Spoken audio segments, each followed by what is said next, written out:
Hi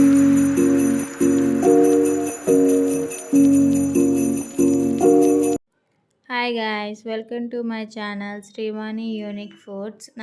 నా cooking మీకు నచ్చినట్టయితే లైక్ చేయండి, షేర్ చేయండి, సబ్స్క్రైబ్ చేయండి, అలాగే కామెంట్ కూడా చేయండి. ఈరోజు చికెన్ కర్రీ ఎలా చేసుకోవాలో ఎమ్మేగా చూపిస్తున్నాను. నేను అరకిలో చికెన్ తీసుకున్నాను. కొంచెం పసుపు, కొంచెం ఉప్పు వేసుకొని వాష్ చేసుకోండి, ఎందుకంటే నీసు వాసన లేకుండా ఉంటుంది ఇలా వాష్ చేసుకుంటే.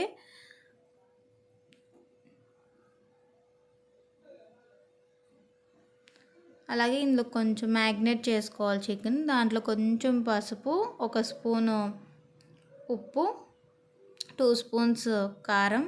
నేను నా స్పైసీకి తగ్గట్టు నేను వేసుకున్నాను. మీకు తగ్గట్టు మీరు వేసుకోండి. స్పైసీగా తినేలేకపోతే కొంచెం ఎక్కువ వేసుకోవచ్చు. ఒక సగం స్పూను బిర్యానీ పొడి, దాని తర్వాత ఒక స్పూన్ ధనియాలు, ఒక స్పూన్ నా దగ్గర గరం మసాలా లేదు, సో నేను చికెన్ మసాలా వేసుకున్నాను. మీ దగ్గర గరం మసాలా ఉంటే గరం మసాలా వేసుకోండి. అలాగే కొంచెం పెరుగు, అంతా మిక్స్ చేసుకోండి.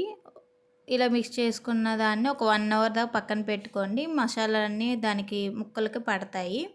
ఒక గిన్నె తీసుకోండి, దాంట్లో నేనైతే 3 స్పూన్స్ ఆయిల్ వేసుకున్నాను, సరిపోతుంది దీనికైతే. అలాగే నేను ఒక 3 ఆనియన్స్ కట్ చేసుకొని సన్నగా వేసుకున్నాను. మీరు అలాగే కట్ చేసుకు వేసుకోండి. దీని తర్వాత బాగా మగ్గిపోయిన ఉల్లిపాయలు అన్నప్పుడు చిల్లీస్ వేసుకోండి. నేను 3 వేసుకున్నాను. మీకు ఎన్ని కావాలంటే ఇంకా అన్ని వేసుకోవచ్చు స్పైసీ తగ్గట్టు. ఒక స్పూన్ అల్లం వెల్లుల్లి పేస్ట్ వేసుకోండి. వేసుకున్నాక అదంతా కలిపి మగ్గినాక బాగా మగ్గాలి, ఎందుకంటే అది మగ్గకపోతే అల్లం వెల్లుల్లి పేస్ట్ వాసన వచ్చేస్తుంది అన్నమాట. కొంచెం మగ్గనివ్వండి. దాని తర్వాత ఇంకా చికెన్ మనం పక్కన పెట్టుకున్నాం కదా, ఒక 1 అవర్ వరకు మ్యాగ్నెట్ అయింది, దాన్ని తీసుకొచ్చి ఇంకా వేసుకొని మొత్తం మిక్స్ చేయండి.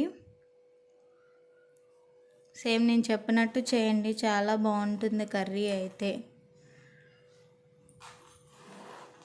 చాలా సింపుల్గా అయిపోతుంది.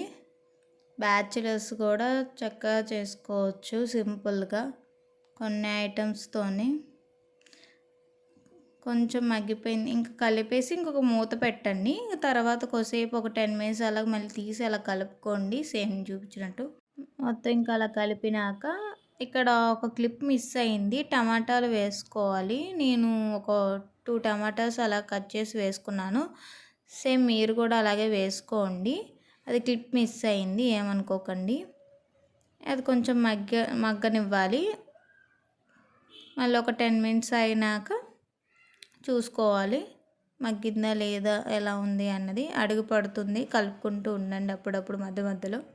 స్టార్టింగ్లో కూడా చెప్పడం మర్చిపోయాను, అది ఫ్రంట్ కెమెరాతో తీయడం వల్ల నాది లెఫ్ట్ హ్యాండ్ కనిపిస్తుంది. నేను చేసింది రైట్ హ్యాండ్తోనే, లెఫ్ట్ హ్యాండ్ అనుకోకండి, నేను రైట్ హ్యాండ్తోనే చేశాను.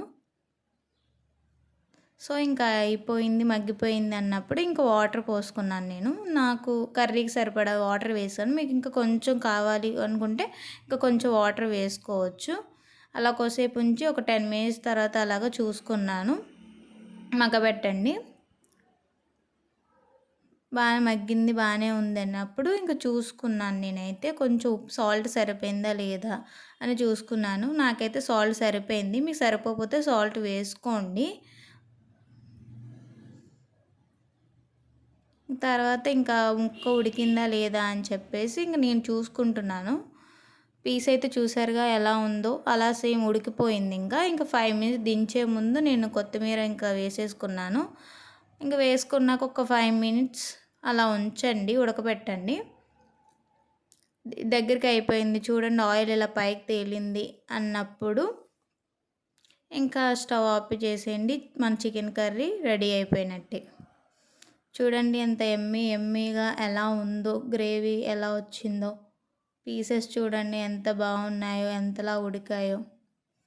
చూడండి, రైస్లో పెట్టుకొని తింటే చికెన్ కర్రీ అదిరిపోయిద్ది, సూపర్ ఉంటుంది.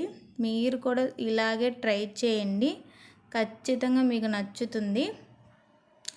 ఖచ్చితంగా బ్యాచిలర్స్ కూడా సింపుల్గా చేసుకోవచ్చు, అంత బాగుంటుంది. తక్కువ టైంలోనే ఒక 1/2 అవర్లోనే అంతా అయిపోతుంది. చాలా బాగుంది, సూపర్.